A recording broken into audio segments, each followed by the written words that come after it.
देश में विचारधारा की लड़ाई, एक तरफ आरएसएस, बीजेपी और दूसरी तरफ कांग्रेस पार्टी की विचारधारा, वो नफरत फैलाते हैं। हम प्यार और मोहब्बत से काम करते हैं। आपको हम आदर देंगे, मगर आपको कांग्रेस पार्टी को रास्ता दिखाना पड़ेगा। हम हराएंगे इनको, 2019 में हराएंगे, मिटाएंगे। राजनीतिक जानकार जानते हैं कि कहीं भी बीजेपी की जीत के पीछे आरएसएस के जमीन पर साइलेंट वर्क का योगदान होता है। इसलिए जब कभी आरएसएस कम एक्टिव रही है तो बीजेपी को पापड़ भी बेलने पड़े हैं। इसे देखते हुए अब कांग्रेस ने भी अपने परिवार के सबसे बुजुर्ग पर बस नाम के सदस्य सेवा दल को 2019 के मोर्चे में झोंक दिया है। नमस्कार, आप देख रहे हैं प्राइम डिबेट। आपके साथ मैं हूं स्वप्निल। राहुल गांधी ने सेवा दल के राष्ट्रीय अधिवेशन में सेवा दल की मशीनरी में लगी जंग को झाड़ा और जमीन पर आरएसएस से टक्कर लेने को कहा। 2019 की जंग अब सेवा दल बनाम आरएसएस भी बन चुकी है। आज करेंगे इसी पर बहस, लेकिन पहले एक रिपोर्ट। कांग्रेस ने दिखाया दल का दम, सेवा दल में भरा जोश ताकि मिले सत्ता का मेवा। राहुल गांधी ने कहा, आप हैं हमारी फर्स्ट लाइन ऑफ डिफेंस। संघ से टक्कर लेने तैयार की सेवा दल सेना। संघ की काट एक्टिव सेवा दल हाथ के साथ। राहुल ने कहा, संघ फैलाता है नफरत, हमारी विचारधारा मोहब्बत की विचारधारा। क्या सेवा दल बन पाएगा हाथ का हथियार? क्या राहुल के दौरे से हो गई सेवा दल की ओवर ऑयलिंग? सेवा दल बनाम संघ में कौन किस पर पड़ेगा भारी?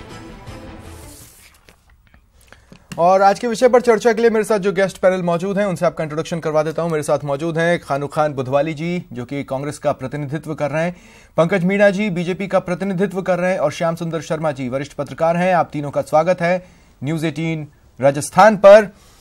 सबसे पहले खानुखान जी, मैं आपके पास आ रहा हूं। सवाल थोड़ा व्यंग में, इसलिए बुरा मत मानिएगा। आज वैलेंटाइन डे है और जिस तरह से राहुल गांधी सेवा दल के कार्यकर्ताओं से माफी मांग रहे थे पार्टी की तरफ से, फिर खुद पर्सनल लेवल पर ऐसा लग रहा था जैसे आज फिर तुम पे प्यार आया है।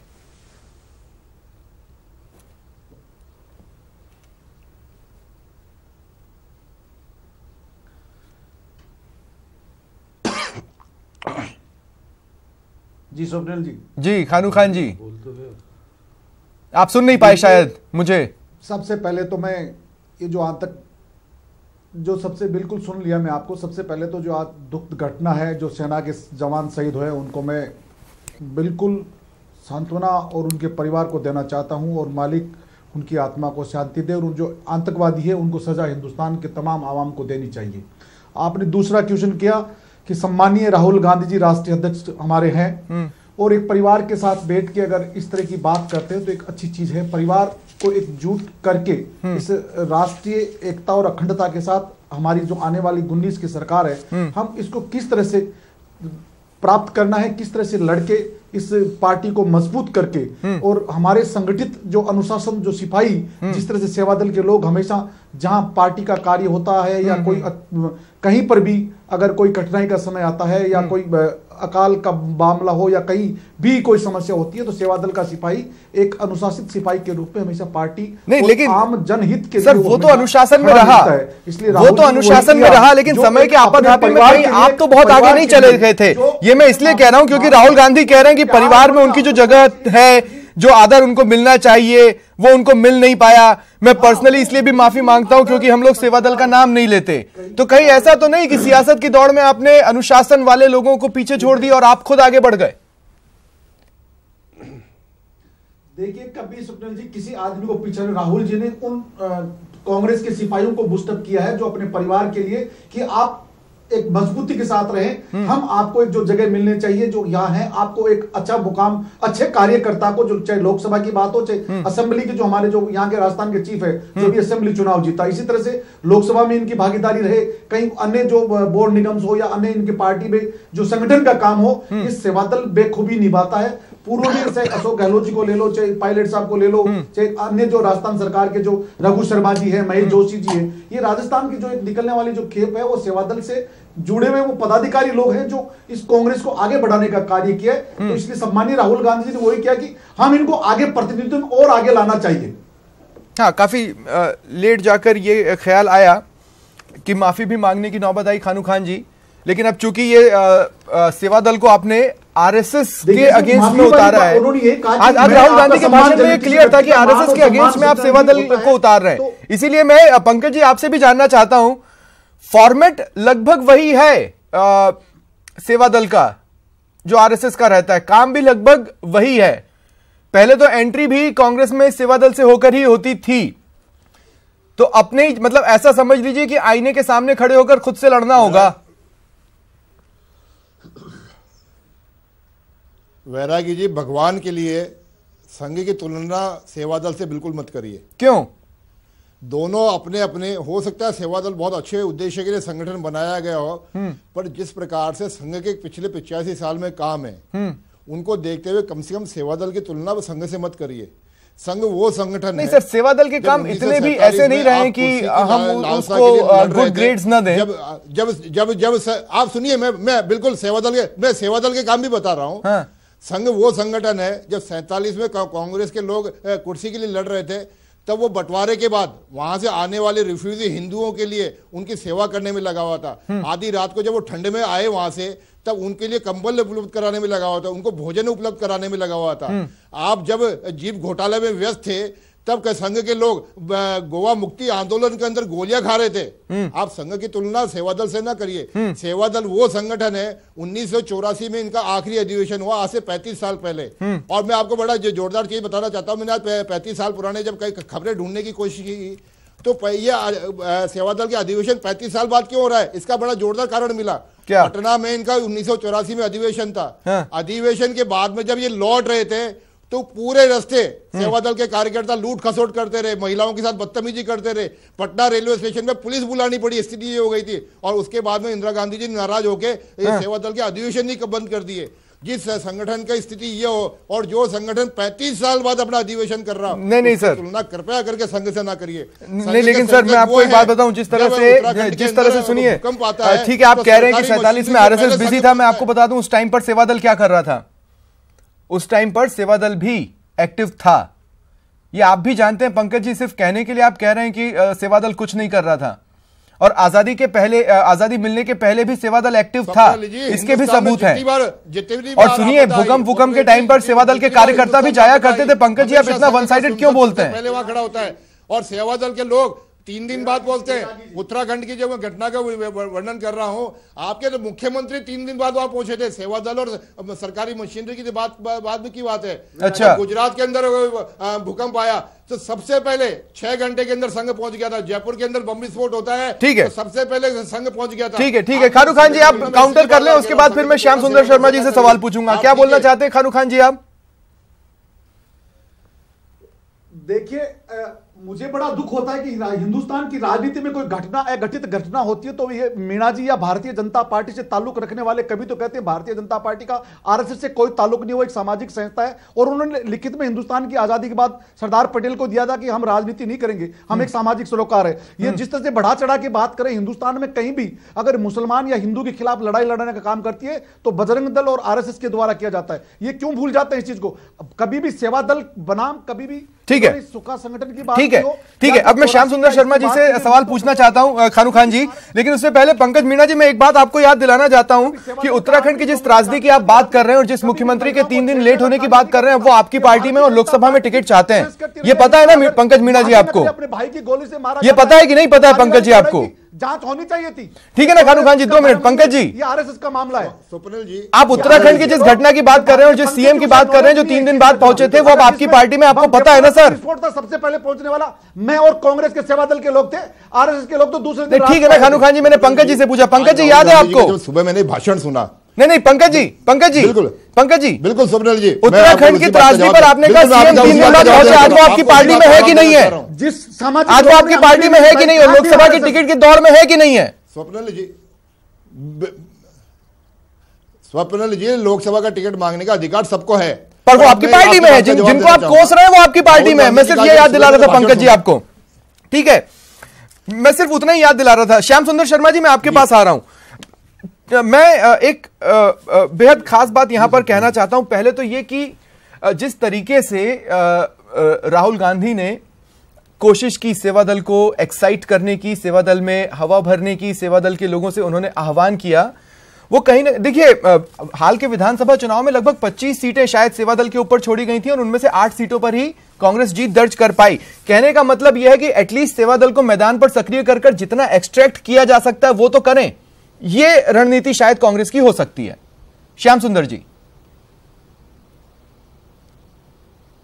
देखिए स्वप्निल जी, आज मैं भी राहुल गांधी जी को सुन रहा था सुबह, तो उन्होंने निश्चित रूप से मन से कहा सेवादल के लोगों को कि आप कांग्रेस के डीएनए हो और इस डीएनए के माध्यम से कांग्रेस उत्पन्न हुई है। अब 96 साल का सेवादल है आपको, और ये उन्होंने कहा कि देखिए 1927 में अंग्रेजों ने इन पर प्रतिबंध लगाया था, आरएसएस पे नहीं लगाया था। तो ऐसी स्थिति में कांग्रेस का सेवादल ईमानदारी से काम करेगा तो निश्चित रूप से कांग्रेस में उत्सुकता आएगी। और उन्होंने कहा कि नए युवाओं को आप अधिक से अधिक भर्ती कीजिएगा और कोशिश कीजिएगा कि जो कांग्रेस का प्यार और मोहब्बत का संदेश है पूरे देश में कैसे फैले, वो उन्होंने उन कार्यकर्ताओं को जगाने का प्रयास किया। उन्होंने कहा कि यह बात सही है कि 35 साल बाद ये अधिवेशन हो रहा है और सेवादल को हम जिस प्रकार सम्मान से देखना चाहिए था हम नहीं देखते थे। उन्होंने इसलिए माफी भी मांगी और बिहार का जिक्र भी किया कि बिहार में हमने सेवादल को नहीं याद किया था। लेकिन आज उन्होंने कहा कि हम सेवादल को चाहते हैं कि आरएसएस के पैरेलल खड़े हों और वो हमारे संदेश को, प्यार मोहब्बत के कांग्रेस का संदेश है, उसको धरातल पे कैसे उतारा जाए। लेकिन इस प्यार मोहब्बत देश के लोग आए हुए थे श्याम सुंदर जी, हम सवाल उठा सकते हैं क्योंकि जैसे मणिशंकर अय्यर हुए या मल्लिकार्जुन खड़गे हुए, उनके कुछ बयान होते हैं वो ऐसा लगता है कि नफरत से भरे पड़े हैं।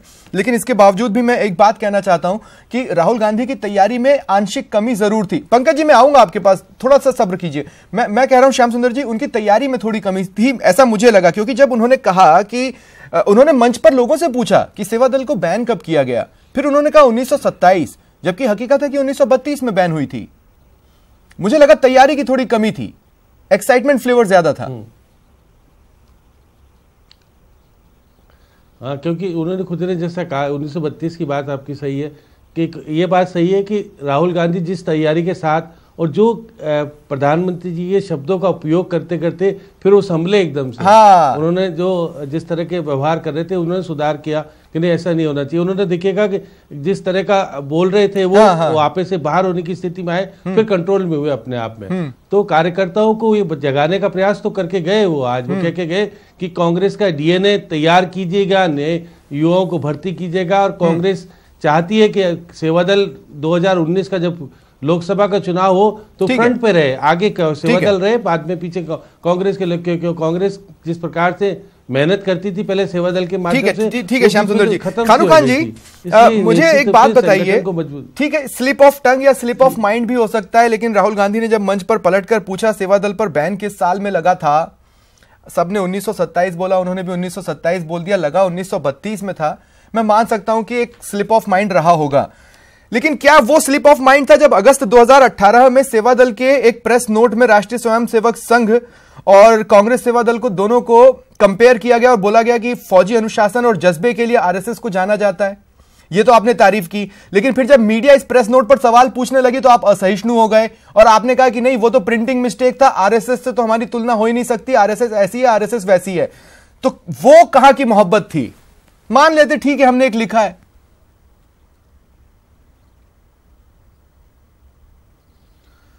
देखिए बैरागी जी, जब एक इंसानियत के नाते या प्यार या मोहब्बत, राहुल गांधी जी के भाषण में आज आपने पूरा सुना होगा, जो हमारे सम्मानीय जो बड़े भाई साहब जो बता रहे थे, वहां राहुल जी के स्पीच में कहीं भी ऐसा शब्द नहीं था किसी शब्द से उनको ठेस पहुंचे। पार्टी के से हमारे प्रधानमंत्री जी हो या बीजेपी, उन्होंने अपने आप को रिफ्रेम किया। खान जी उन्होंने कहा कि सेवादल वो संस्था पार्ट है कि हमेशा जो है, बिल्कुल कहा उन्होंने कि हमेशा प्यार और मोहब्बत से इंसान को जीता जा सकता है, क्रूरता या किसी को डराने या धमकाने से किसी व्यक्ति को जीता तो नहीं मैं जाता। पूछ रहा हूं ना सर, इसमें मोहब्बत कहां थी कि अगर प्रेस नोट में अगर लिखा गया था राष्ट्रीय स्वयंसेवक संघ को फौजी अनुशासन और जज्बे के लिए जाना जाता है, तो फिर बाद में अपने आप को रिफ्रेम करना, प्रिंटिंग मिस्टेक है कहना कहां की सहिष्णुता थी? जाता है वो बाहर दिखावे के लिए क्या किया जाता है। मैं तो इनसे ये कहना चाहता हूं, ये मेरे मीणा जी साथ ये बता दें, क्या वो एक सामाजिक संगठन है तो फिर ये भारतीय जनता पार्टी आरएसएस पे आधारित क्यों? इनके नेतागण, हम तो कहते हैं सेवादल हमारा पार्ट है, क्या ये कह सकते हैं कि फिर से भारतीय भवन में क्यों जाते हैं? क्या वो एक राजनीतिक संगठन को सह देने वाला पार्ट नहीं है? फिर वो सामाजिक सरोकार कैसे हो गया? क्या मीणा जी इस चीज को बता सकते हैं? अरे सर, तो कहते हैं इसका जवाब तो वैसे बीजेपी कई बार दे चुकी है, लेकिन पंकज जी फिर भी एक बार और दे दीजिए। आरएसएस का दल को निकाल, मैं स्वीकार करता हूं इसका जवाब बीजेपी ने कई बार दिया, लेकिन फिर भी अब खानू खान जी के तसल्ली के लिए एक बार और दे दीजिए। ये भारतीय जनता पार्टी का ऑक्सीजन निकल जाएगा, ये वेंटिलेटर पे चली जाएगी। ठीक है, हाँ पंकज जी। देखिए, संघ एक सामाजिक संगठन है और सामाजिक मुद्दों के ऊपर ही वो काम करता है, और संघ के लिए समय समय पर संघ के जो संचालक जी हैं उन्होंने अपने संघ की परिभाषा एक लाइन में बताई कि संघ केवल व्यक्ति निर्माण का काम करेगा पर स्वयंसेवक सब कुछ करेगा। और यहाँ इस एक लाइन की परिभाषा में सब कुछ आ जाता है। अगर कोई स्वयंसेवक उसको लगता है कि कांग्रेस की विचारधारा अच्छी है तो वो कांग्रेस में काम करता है, किसी स्वयंसेवक को लगता है कि भारतीय जनता पार्टी की विचारधारा अच्छी है तो भारतीय जनता पार्टी काम करता है। और बहुत सारे अधिक बहुसंख्यक स्वयंसेवक ऐसे हैं जो जिनको व्यापार अच्छा लगता है, जिनको राजनीति से कोई वास्ता नहीं तो वो व्यापार करते हैं। तो ये तो कुल मिला के, परंतु मैं स्वप्निल जी एक बात कह रहा था। हाँ। आज सुबह जब राहुल गांधी जी का मैंने ये स्टेटमेंट टीवी के ऊपर देखा, सुना पड़ा इसको, तो मेरे जहन में एक सीधा सा प्रश्न ही आया कि क्या राष्ट्रीय स्वयंसेवक संघ चुनाव लड़ने जा रहा है? क्या ऐसा कोई घटना हुई है जिसमें राष्ट्रीय संघ का इन्वॉल्वमेंट है जिसके कारण से राहुल गांधी जी ऐसे कोस रहे? आज ऐसा क्या हो गया जो मंच के नहीं सुनिए, नहीं पंकज जी, नहीं, आप उसको गलत कॉन्टेक्स्ट में ले रहे हैं, आप उसको गलत कॉन्टेक्स्ट में ले रहे हैं पंकज जी। खानू खान जी मैं जवाब दे रहा हूं, 2 मिनट रुकिए। खानू खान जी 2 मिनट रुकिए। पंकज जी, आरएसएस जमीन पर एक्टिव होकर काम करती है, ये तो आप मानते हैं ना? मेरी बात पूरी। गुजरात में कम एक्टिव थी, इसीलिए आपको नाको चने चबा दिए थे। खानू खान जी 2 मिनट रुकिए ना। हाँ पंकज जी, नहीं पंकज जी आप मेरे से मुखातिब रहिए ना। ठीक, खानू खान जी 2 मिनट रुकिए ना। बात पूरी होने दीजिए। हाँ खानू खान जी 2 मिनट रुकिए। हाँ पंकज जी। स्वप्निल जी, मैं आज ऐसी क्या आवश्यकता पड़ी कि राहुल गांधी जी को मंच से संघ को बीच में लाना पड़ा, संघ के ऊपर कोसना पड़ा? सर आज नहीं आई है सर, कांग्रेस की पॉलिसी शुरू से रही है 1947 आज नहीं आई है। आरएसएस को वो पहली बार नहीं बोल रहे हैं, 1947 से रही है। आप सुनील जी, और आप कह रहे हैं आरएसएस चुनाव नहीं लड़ता तो सेवादल भी चुनाव नहीं लड़ता है सर। मेरी बात पूरी तो सुन लीजिए। मेरी पूरी बात सुन लीजिए। आप मेरी पूरी बात सुन लीजिए। 1947 से इनकी परमानेंट पॉलिसी रही है कि जब भी चुनाव आए आरएसएस के नाम से अल्पसंख्यकों को डराया जाए और वोट अपनी तरफ खींचे जाए। केवल और केवल यही एक पॉलिसी है जिसके ऊपर ये जिंदा रहना चाहते हैं। जबकि अगर संघ के काम देखे जाए तो श्याम सुंदर जी मैं आपसे क्लोजिंग कमेंट लेना चाहता हूं। मैं ये कहना चाहता हूं कि अब 2019 का जो चुनाव है वो जमीन पर आरएसएस कितना एक्टिव रहती है और सेवादल कितना एक्टिव हो पाती है पर भी थोड़ा बहुत तो टिकेगा। नहीं स्वप्निल जी, ये बात सही है। उन्होंने साफ तौर पे कहा कि आरएसएस तो नफरत फैलाती है, लाठी सुबह उठती है, लाठी और नेकर पहन करके जो उनका कहना था कि जिस प्रकार का माहौल करती है, लेकिन सेवादल प्यार मोहब्बत को बढ़ाए और पार्टी की रीढ़ की हड्डी है ये, इसको हम तरजीह देंगे। हम राष्ट्रीय अध्यक्ष भी तरजीह देगा, राज्य के मुख्यमंत्री भी देंगे और पदाधिकारी भी देंगे। सुन तो लीजिए, अब ऐसी स्थिति में क्योंकि सेवादल 2019 में जब राष्ट्रीय अध्यक्ष कह रहे हैं कि सक्रिय भूमिका निभाएगा तो निश्चित रूप से सक्रिय। उन्होंने कहा कि कांग्रेस को जरूरत है नए युवाओं की और युवाओं को भर्ती कीजिएगा, और जो जिस प्रकार से तैयार करके कांग्रेस के लिए तैयार करते थे नेताओं को कांग्रेस सेवादल, वो इसी प्रकार की भूमिका में आ जाए जिससे कि अच्छे कार्यकर्ता कांग्रेस को मिल सके और जो कार्यकर्ता। शुक्रिया श्याम सुंदर जी और खानू खान जी, पंकज जी मेरे साथ इस चर्चा में शामिल होने के लिए। यह था आज का प्राइम डिबेट।